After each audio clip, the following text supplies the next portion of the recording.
This easy to make no grain bread is very low in carbs, high in protein, gluten free, and tastes absolutely delicious.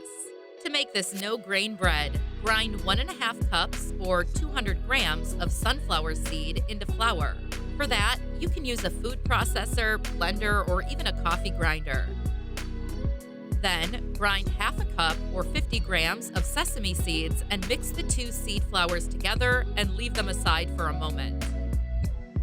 In a separate bowl, whisk together 2 medium-sized eggs till they form a soft peak, and add 3/4 cup or 100 grams of cottage cheese, 4 tablespoons or about 50 milliliters of full-fat cream, and whisk again till nicely blended.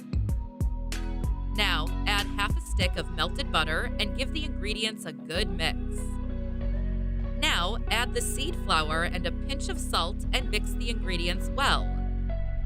And then add 1 teaspoon of baking powder and give it a final mix. Now, put the bread batter into a loaf pan that is covered with parchment paper and smooth out the top.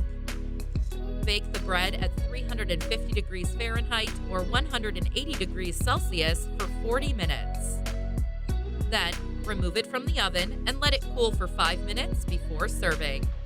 If you liked this low-carb, no-grain bread recipe, then check out also my latest video about how to make this low-carb, gluten-free cabbage pizza. And you don't even need an oven to make it. Check it out now.